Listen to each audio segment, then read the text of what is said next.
Today I am going to talk about studio visits. I am Joanna Robotham, the curator of modern and contemporary art. So I have done in my career hundreds of studio visits. Probably somewhere in the hundreds. And so I always love studio visits. They give us a really great opportunity to meet with artists one-on-one, to see the work in progress at the studio. But I know from the other end, for the artists, that they can be really daunting. So what I wanted to do here is to probably demystify the studio visit from the point of view of a curator and what we're looking for when we visit an artist studio. So I have filled my presentation with a bunch of kind of idealized artist studios that I know that these are kind of not the everyday. For example, this is Moreau's studio. But what I really like about it is just there's something, I know we romanticize in popular culture the artist studio, but the reality is that most artists are either working in, say, a studio space, in a designated space that's been repurposed for artists, or simply working from home, which is what I think this illustration does a really nice job doing. And so what I thought I would do was just show what to do before a visit. In fact, I think for artists, most of the work is probably done before the visit. And so what I like to put up here is that, it's really important that I think that artists keep, if you have a website or you're active on social media, to keep that information updated, because, whoever is visiting your studio, be it, a curator, a collector, friends, we always try to prepare ahead of time. So you want to read up on what the artist has been doing, what they're currently doing. And, I'm always going to their websites or perhaps looking up Instagram or whatever, just to get a sense of the artist's background.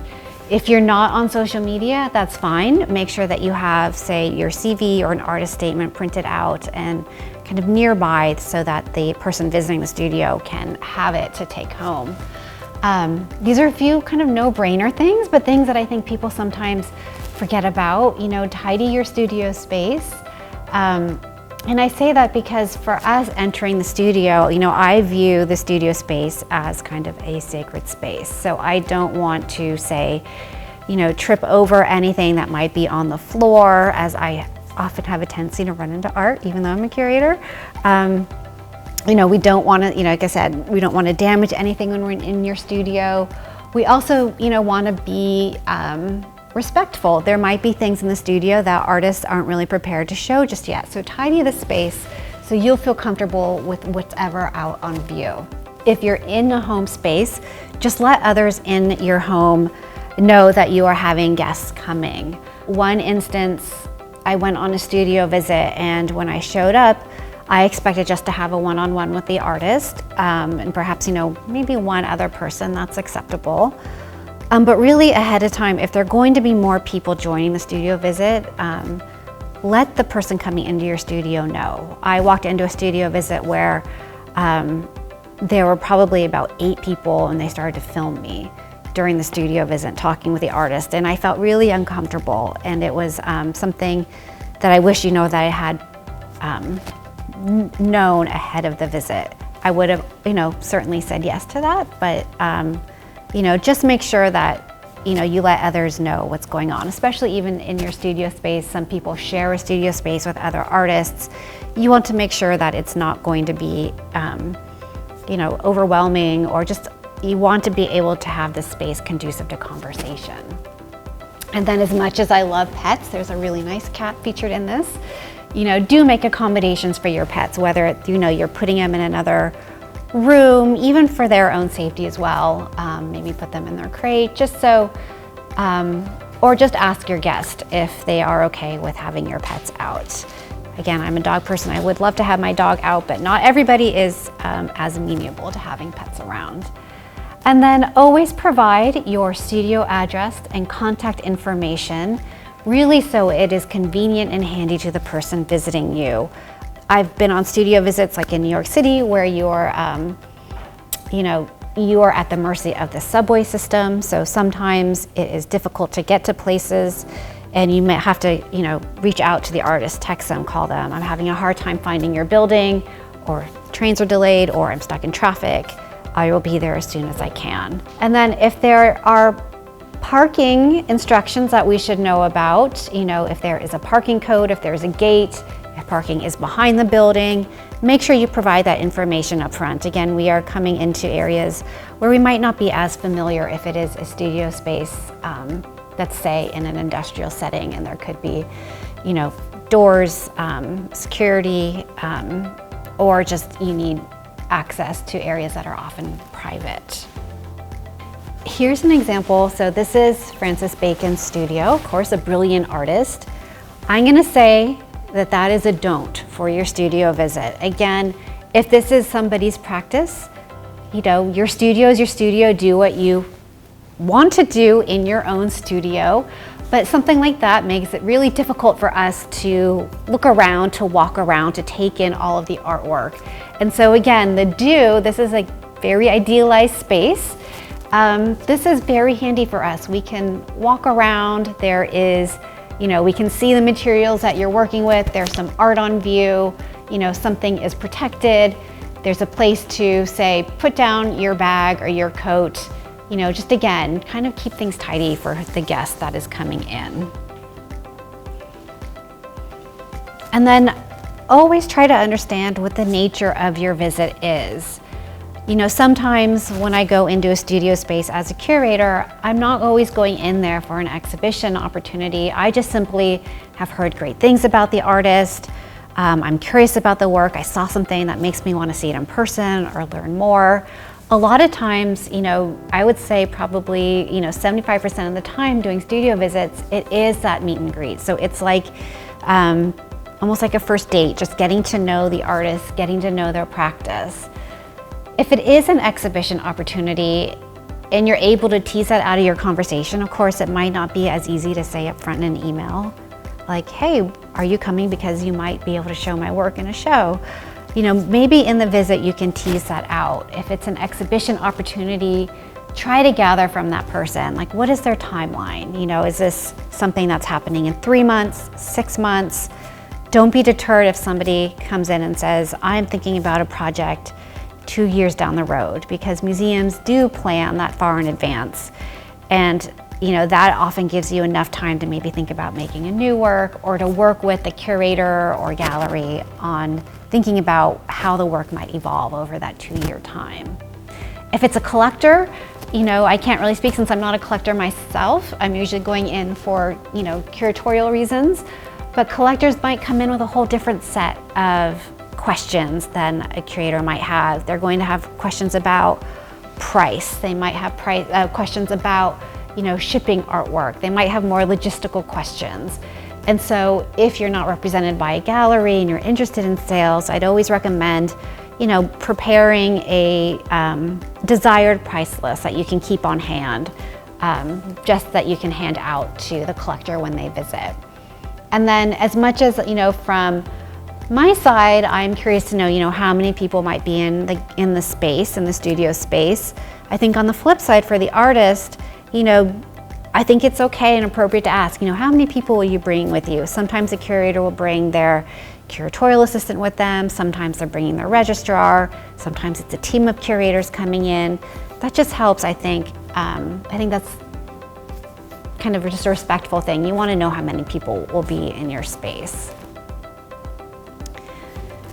And then if you can tease out, what body of work the visitor is interested in, that is always really key, because sometimes you walk into a space like, in a meet and greet, you just want to kind of see everything.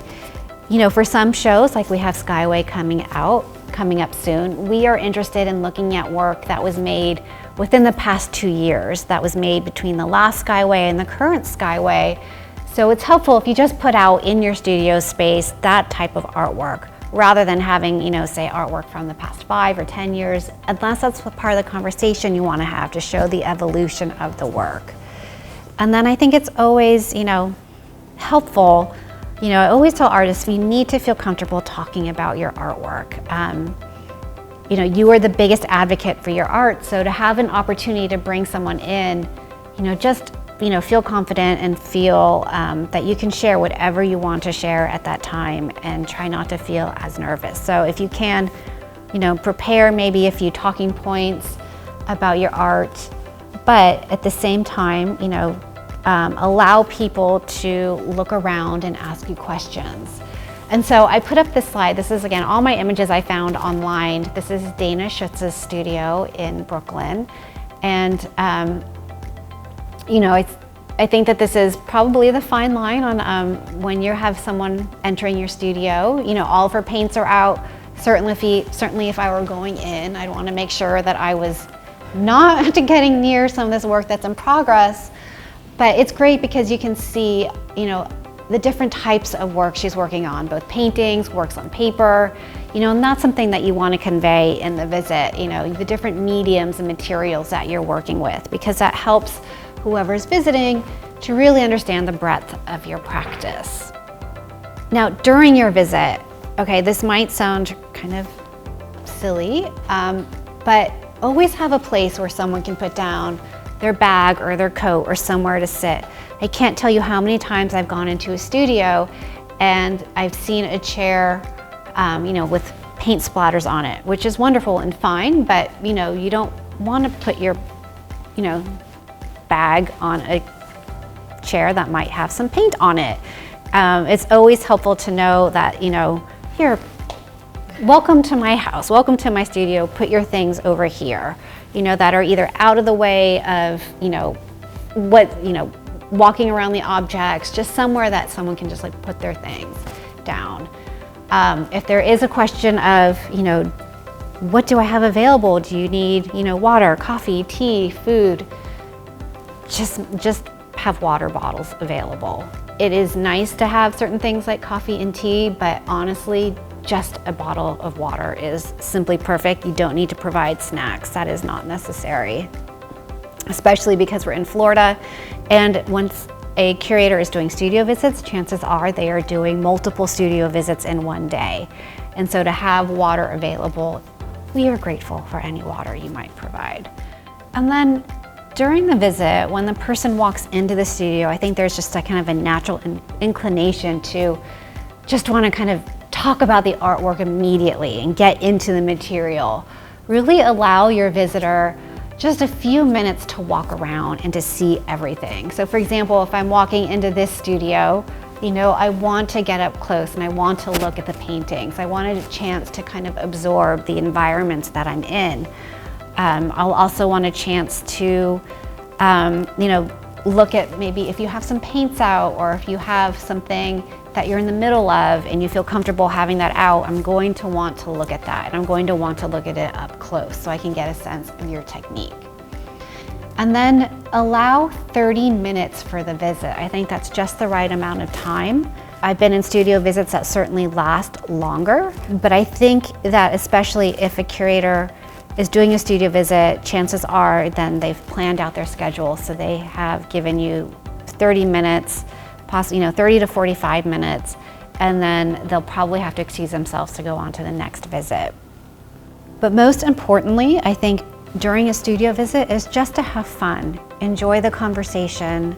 That's the best way, especially from a curator's point of view, is to kind of gauge your, kind of the energy and the vibe between the artist and the curator, because that essentially becomes the most important thing when you're thinking about future exhibitions, just how well the two of you communicate and can potentially work together.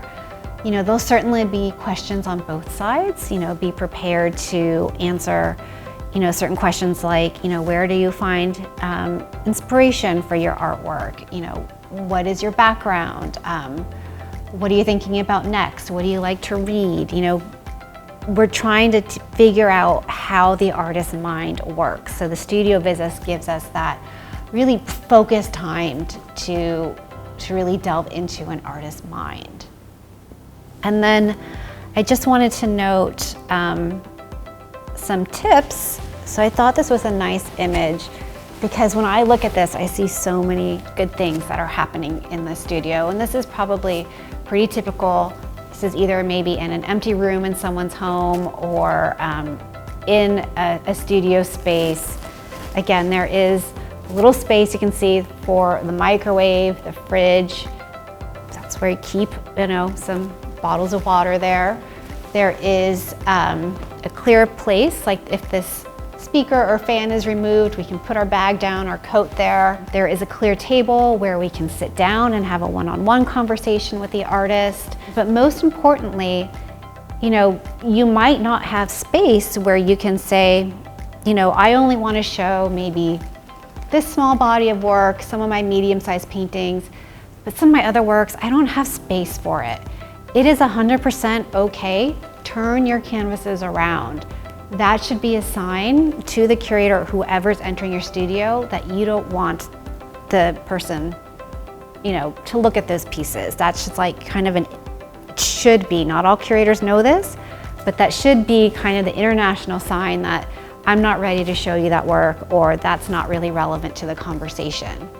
If for some reason you do have your canvases turned away towards the wall and someone walks in, a curator, collector, gallerist, says, oh, what is this? Can we look at this? It is 100% okay to be like, you know what, I'm not ready to show that work just yet. And that is a signal to us to back off. So like I said, this is, I think, a really good example of do's, you know, how to set up your studio. Like, this is like, again, I'm not trying to be like the rules of good housekeeping, but this is perfectly fine. You know, there's enough space to move around and look at the work, and it's inviting for both your guests coming in, and I think it makes the artist who is occupying the space feel comfortable as well. And then, you know, lastly, I think it's always critical after a visit, send a thank you note to whoever has visited your studio, because it helps us keep in touch. Recap the visit in that visit. Say, you know, Joanna, I really enjoyed meeting with you. It was really exciting for me to show you this new body of work. For your files, here are some extra images. If you have any questions, please don't hesitate to reach out. And then it is totally okay to follow up on that, and you know, whenever you have something major going on. You know, hey Joanna, just want to give you a heads up. The work that I showed you in the studio, I'm going to be showing it at HCC. Come by the opening if you can.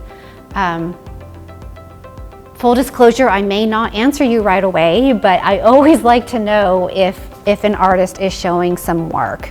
That is always incredibly helpful. And on the flip side too, I try to also send a note back to the artist, because again, you know, understand that your studio space, it is, you know, I like to call them, they are sacred spaces. I have full respect and admiration for what goes on in the studio, and hopefully the visitor to your studio responds back and sends a note of gratitude for letting you in that space, because it is, you know, it can be very daunting to allow someone into your creative haven. There's nothing more intimidating, I think, than letting someone see what you're working on. So allow the studio visit to just kind of flow and happen naturally. Try not to feel too nervous. And again, just be the biggest advocate for your art, because no one else can advocate for you and your artwork quite like, you know, the person making it. So that is kind of my brief, just one-on-one on how to handle studio visits with some of my quick tips from a curator.